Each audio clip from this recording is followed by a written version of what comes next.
አሰላሙ አለይኩም ወራህመቱላሂ ወበረካቱ። ውድ ዩቲዩብ ተከታታዮቼ እንዴት ናችሁ? ሰላም ናችሁ ወይ? አላችሁ ወይ? አለን እኛ አልሐምዱሊላህ። እናንተስ እንዴት ናችሁ? ኑሮ እንዴት ነው?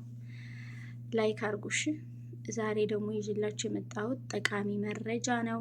ሀገራችን ላይ ብዙ ጊዜ ማለት ነው በአካባቢያችን ቦለቄ ወይንም አረንጓዴ የምንለውን የምግብ አይነት ብዙዎቻችን እናጥላለዋለን። በጣም በርካሽ ነው የሚሸጠው በአካባቢያችን፣ ለበግ ሁሉ ይሰጣል። የሆነ ጊዜ ምግብ ራሱ በሌለ ሰዓት የአረንጓዴ ንፍሮ ከሰጡን ውይ እንደ ምግብ አንቆጥረውም። ስድብ ሁሉ አለው። አንቺ የአረንጓዴ ንፍሮ ብሎ የሚሳደብ ራሱ አለ ማለት ነው። ምክንያቱም በጣም እንጠላዋለን። እኔ የሆነ ጊዜ ምን አጋጠመ መሰላችሁ? ወፍጮ ቤት የአረንጓዴ ሽሮ ሲያስፈጩ በሱ በአረንጓዴው ላይ እንዳስጨምሩብን የሚሉ ሰዎች አሉ ማለት ነው። የሚገርም ነው። በጣም ነው የሚጣሉት። ግን ምን አይነት ጥቅም እንዳለው በዚህ በውጭ ዓለም ደግሞ በብዙ ብር ተገዝቶ ነው የሚበላው። አረቦች በጣም ነው የሚወዱት። ፋሶሊያ ከነንቁሩቡ ሁሉ ይበሉታል። ገና ፍሬው በደንብ ሳይበስል ለጋውን ከነቆዳው ፋሶሊያ ይሰራል። ከበሰለም በኋላ ፍሬውን በደንብ ነው ልክ ከባቄላ አይተናነስም። ዋጋውም ልክ እንደ ባቄላ ነው እና እኔ ግርም ብሎኛል። የኛ ሰው ደግሞ ምን አይነት የሚጠቅሙ ነገሮችን ብዙ ጊዜ እንደማንጠቀም ነው። እና አሁን የያዘውን ጥቅም አነብላችኋለሁ። አንዳንድ ጊዜ ደግሞ ከዚህ መልእክት ሌላ እንረዳለን። ምን መሰላችሁ? አንድ ነገር ያለ ቦታው ርካሽ ነው የሚባለው ነገር አስታውሻለሁ። ምክንያቱም ሰውም ቢሆን እንደዛው ነው። በቦታችሁ ስትሆኑ ውድ ናችሁ፣ ያለ ቦታችሁ ደግሞ ርካሽ ናችሁ። አሁን አረንጓዴ ኢትዮጵያ ውስጥ ነጩ ነው እንጂ የሚወደደው ይሄ ጥቁሩና ቀዩ መቼም ገና ሳይደርስ ራሱ ለበግ ነው ግማሹ የሚሰጠው ማለት ነው። የሚዘራውም ለበግ ተብሎ ነው አብዛኛውን ጊዜ። ነጩ አረንጓዴ ግን ለምን እንደሚፈለግ ባላቅም ውድ ሆኗል ማለት ነው። እና ለእኛ ራሱ ለምግብነት ብንጠቀመው ብዙ ጥቅም እንዳለው ነው ያየሁት። ፌስቡክ ላይ የጻፈውን ነው የማነብላችሁ። ዶክተር አብይ ማለት ነው የጻፈውን ነው። ያው እሱን ደግሞ ሁላችን የምንወደው የምናከብረው ዶክተራችን ነው። አላህ ጤና ይስጥልን፣ እድሜ ይስጥልን። ግን ከሱ ደግሞ ብዙ ነገሮች እንማራለን ማለት ነው። አስገራሚው የአረንጓዴ ወይንም የቦለቄ ጥቅም። የቦለቄ የጤና ጥቅሞች። ቦለቄ ከቆላ ጥራጥሬ ሰብሎች አንዱ ሲሆን የተለያዩ ዝርያዎች አሉት። ነጭ፣ ጥቁር፣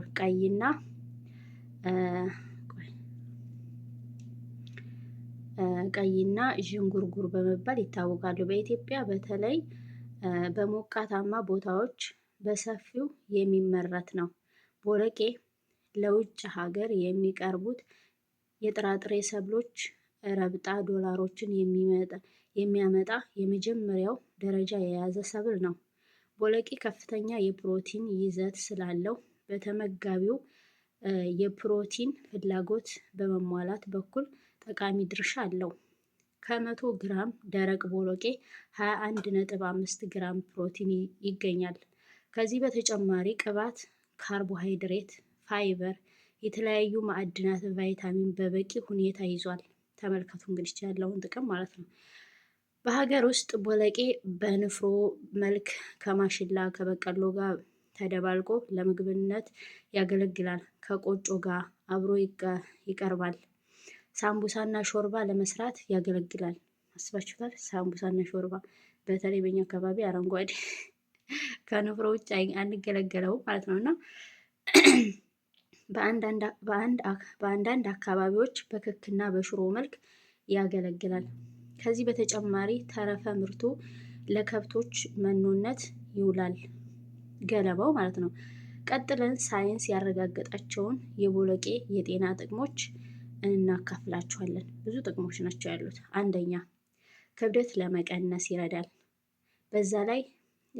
በዛ ያለ ኃይል ሰጪ ምግቦችን በመመገብ ለሚከሰት ከልክ ያለፈው ውፍረት በተለይም በወገብ አካባቢ ለሚከሰት ቦርጭና የሰውነት ቅባትን በቦሎቄ አዘውትሮ በመመገብ መቀነስ እንደሚቻል ተረጋግጧል። አስባችኋታል? ያላስፈላጊ ስብን ይቀንሳል ማለት ነው።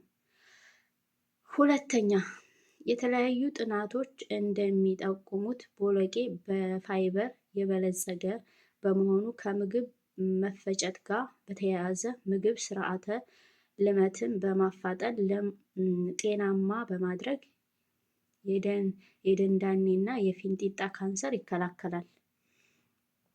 ሶስተኛ፣ አይነተ ሁለት በተባለ የስኳር ህመም የሚሰቃዩ ሰዎች ያለ መድኃኒት የደም ስኳር መጠናቸውን ከሚቆጣጠሩበት መንገድ መካከል አንዱ ቦለቄ መመገብ ማዘውተር እንዳለባቸው ይመከራል።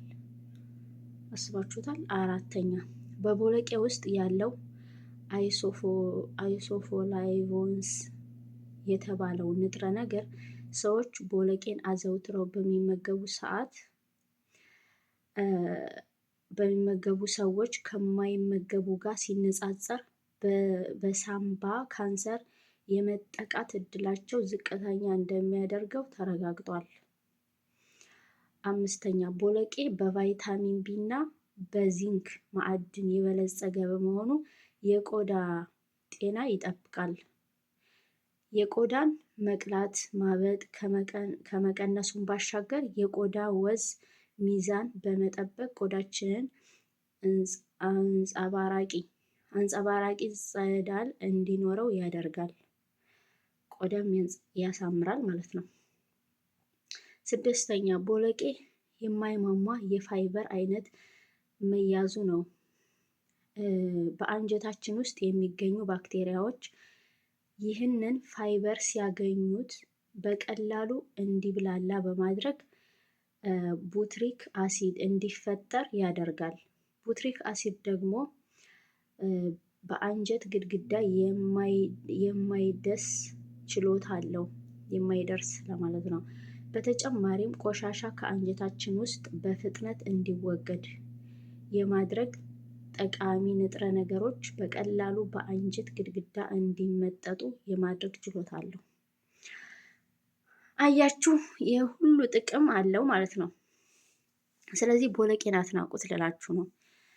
ብዙ ጊዜ በሀገራችን የማይጣፍጥ ነገር ጥቅም ያለው አይመስለንም። እኔም ሁሌ ይገርመኛል። እዚህ ሀገር ላይ በውድ ነው የሚበሉት፣ ሀገራችን ደግሞ እርካሽ ነው፣ ሰውም አይፈልገውም።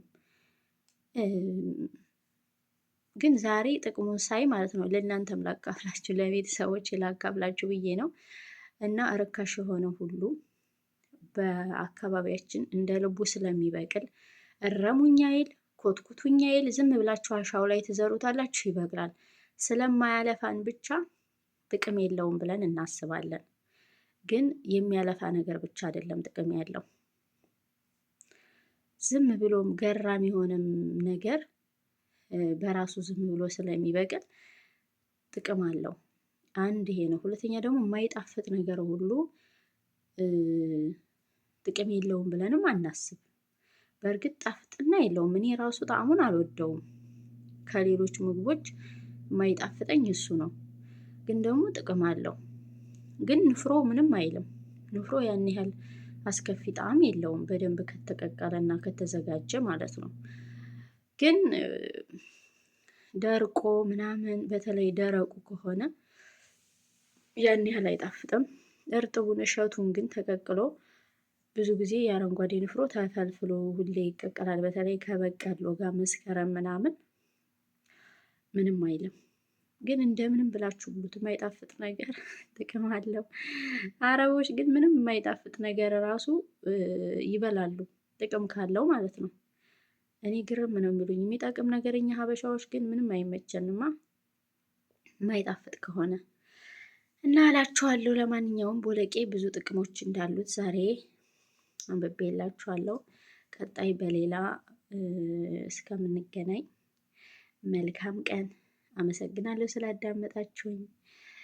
ላይክ፣ ሼር፣ ሰብስክራይብ እያደረጋችሁ መልካም ቀን